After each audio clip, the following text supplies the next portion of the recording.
Bonjour, heureux de vous retrouver une nouvelle fois aujourd'hui pour vivre cette méditation d'un café à la fois ensemble. Que Dieu vous bénisse, que sa parole vous conduise et vous fasse du bien encore aujourd'hui. Alors, j'aimerais lire avec vous tout à nouveau le chapitre 9 du livre de la Genèse, des versets 20 à 26. Il est écrit, Noé commença à cultiver la terre et planta de la vigne. Il but du vin, s'enivra et se découvrit au milieu de sa tente. Cham, père de Canaan, vit la nudité de son père, et il le rapporta dehors à ses deux frères. Alors Sem et Japheth prirent le manteau, le mirent sur leurs épaules, marchèrent à reculons et couvrirent la nudité de leur père. Comme leur visage était détourné, ils ne virent pas la nudité de leur père. Lorsque Noé se réveilla de son vin, il apprit ce que lui avait fait son fils cadet. Voilà jusqu'ici. Amen. Alors, nous avons partagé hier autour de ce péché de Cham, le mépris, mépriser son père. Alors, à cause de son ivrognerie, Noé a perdu le respect de son fils cadet, Cham. Que ce soit une relation incestueuse, comme on en a parlé cette semaine, ou que ce soit plutôt la compréhension traditionnelle que nous avons de ce texte, à savoir, Cham c'est plus à regarder son père dénudé alors que ça ne se fait pas. Peu importe ce que vous adoptez comme réponse à cela, j'aimerais vous dire que de toute manière, il y a là un manque de respect de la part du fils cadet. Cham a méprisé son père Noé. L'ivrogne perd le respect des siens. Oui, malheureusement. Cham va ensuite quitter la tente de son père pour faire quoi?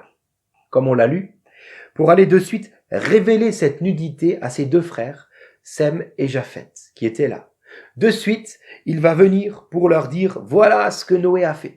Si Cham avait préféré honorer son père, il se serait tu, il n'aurait rien dit. Il n'avait finalement qu'à aller couvrir son père, tout comme Sem et Japheth vont le faire ensuite. Mais au lieu de cela, non, il est allé pour colporter cette nouvelle à un plus grand nombre. Certainement que s'il y avait eu à ce moment-là plus que la famille de Noé, plus que la famille de Noé aurait été informée du péché de Noé. Alors lorsque nous ne respectons pas les autres, lorsque nous les méprisons, nous prenons finalement plaisir, et on l'a déjà dit hier, à découvrir les péchés des autres et à les rendre visibles à un plus grand nombre. C'est ce qu'on appelle le mépris, n'est-ce pas? Nous faisons connaître la nouvelle de leur chute, nous parlons de leur faiblesse à tous ceux qui voudront bien nous prêter leur oreille, et nous allons le crier sur les toits. Mais tout cela n'est pas une bonne chose, tout cela n'arrange rien, tout cela amène la malédiction de Dieu. En faisant ainsi, nous jouons finalement le jeu de l'ennemi, qui aime, lui, à diviser pour mieux régner. N'est-il pas écrit dans Proverbe 17, verset 9, « Celui qui rappelle la faute d'autrui dans ses paroles divise les amis. » À force de dire ce qui ne va pas, on crée des divisions. J'aimerais parler aux enfants de parents alcooliques ou aux enfants de parents qui sont méprisables, j'ose le dire comme cela, qui ont mal fait beaucoup de choses et vous avez su le remarquer en tant qu'enfant que ce n'était pas bien, ce n'était pas juste. J'aimerais vous parler aujourd'hui et vous dire, vous devez traiter vos parents avec considération, même s'ils ne le méritent pas. Pourquoi?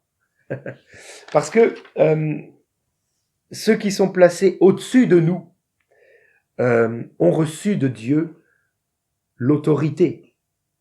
Dois-je vous rappeler par exemple que les autorités judiciaires ont le pouvoir de nous mettre en prison si nous faisons n'importe quoi avec elles? Dois-je vous rappeler que vos propres patrons, vos employeurs ont le pouvoir de vous licencier si vous n'honorez pas votre contrat? De la même manière, nos parents, la Bible dit qu'ils ont le pouvoir de vie ou de mort sur leurs enfants. Il est écrit dans les 10 commandements, « Honore ton père et ta mère afin que tu vives longtemps sur terre. » Et aujourd'hui, combien de personnes vivent une vie misérable et ils pensent que cela vient d'une enfance difficile qu'ils ont vécue. Et c'est vrai qu'ils ont eu certainement une enfance difficile, mais combien vivent aujourd'hui une vie misérable pensant que à l'origine de cette vie misérable se trouve leur enfance difficile, alors qu'en réalité, ce n'est pas leur enfance difficile qui a généré cette vie misérable d'aujourd'hui, mais c'est que ils ont méprisé leurs parents. Ils ont méprisé leurs parents qui étaient certainement coupables, voire même condamnables. Mais ce mépris a engendré cette malédiction dans leur vie qui fait qu'aujourd'hui, ils ont une vie misérable et difficile. Alors, ne méprise pas tes parents. Non. Honore-les. Dis du bien sur eux. Alléluia. Comment ne plus mépriser? Je termine avec ce point. Alors, il faut revenir à Sem et à Japheth. Ils n'ont pas eux, écoutez Cham, qui se plaisait à venir mettre à jour le péché de Noé, de son père. Alors si tu veux cesser de mépriser, tu dois premièrement apprendre à détourner ton oreille de ceux qui méprisent. Pour mettre une garde à notre bouche, nous devons d'abord mettre une garde à nos oreilles, car si la bouche peut mépriser, l'oreille aussi le peut, en écoutant ceux qui se plaisent à le faire. Alors déjà, cesse d'écouter ceux qui méprisent, afin de ne plus être entouré par ces gens-là. Et ensuite, tu apprendras à mettre aussi une garde sur ta bouche. Et puis, Sem et Japheth n'ont pas écouté Cham, certes, mais ensuite, ils sont allés dans la tente de Noé, dans la tente du méprisable. Ils sont allés le rejoindre à reculons, comme pour dire, je ne veux pas poser mes yeux sur ton péché, mais je viens à toi. Même si tu es méprisable, je viens à toi. Nous sommes appelés, mes amis, à ne pas nous détourner de ceux qui font des choses méprisables. Jésus n'a-t-il pas mangé avec des publicains? Jésus n'a-t-il pas rejoint même des prostituées? Il n'y avait pas de barrière. Il a renversé tous les murs de séparation. Il est allé afin d'amener la réconciliation. Nous devons nous aussi aller vers ceux qui paraissent être méprisables, afin de leur donner l'amour de Dieu. Ce faisant, nous ne devons pas poser nos yeux sur leurs fautes, sur leurs péchés, sur leurs faiblesses. Nous devons tourner le dos à cela, mais ne pas tourner le dos aux pécheurs. Continuons d'aller vers eux. Aimons-les. Couvrons leurs fautes, couvrons leur nudité par ce manteau qui est Christ. Nous retrouvons cela dans Ésaïe 61, verset 10. Il est écrit: je serai dans la joie, car mon Dieu m'aura revêtu d'habits du salut et qu'il m'aura enveloppé du manteau de justice. Ce manteau de justice, le Nouveau Testament en parle et signifie qu'il s'agit du sang de Christ qui nous justifie au regard de Dieu. Alors, ne nous détournons pas de ceux qui sont méprisables, mais montrons-leur au contraire notre intérêt, notre considération en restant à leur chevet, en les aimant, sans même poser nos regards sur leurs péchés. Et là, je pense même aux pasteurs. Même le ministère pastoral n'a pas besoin de connaître les détails du péché de la vie de quelqu'un. Il nous suffit de voir une repentance sincère et totale. Inutile de vouloir chercher le plus loin possible ce qui ne va pas. Si Dieu le sait, cela suffit. S'il y a la repentance, cela suffit. Je veux voir l'autre comme Dieu la voit, au travers du manteau de Christ, au travers du sang de Jésus. Je ne veux pas l'avoir d'un mauvais œil, alors je ne dois pas tout savoir pour cela, tout simplement. Je veux savoir une seule chose, c'est si Christ vit en lui. Et si tel est le cas, alors son manteau le couvre, et cela me suffit. Je ne dois pas chercher à tout connaître. Alléluia. Ne cherche pas à tout connaître dans la vie de ceux qui te paraissent être méprisables. Non. Apprends à connaître uniquement Christ en eux. Et montre-leur que tu les aimes. Encourage-les tous les jours. Et cela leur suffira. S'ils se sentent aimés, cela sera pour eux l'issue de secours à leurs problèmes. Seigneur, je prie donc que tu nous aides comme Sem et Japheth aujourd'hui à couvrir la nudité de ceux qui paraissent être méprisables. Tout comme toi, tu as couvert notre nudité à nous qui sommes tout autant méprisables. Nous voulons de la même manière tourner le dos au péché des autres, mais ne pas tourner le dos aux autres.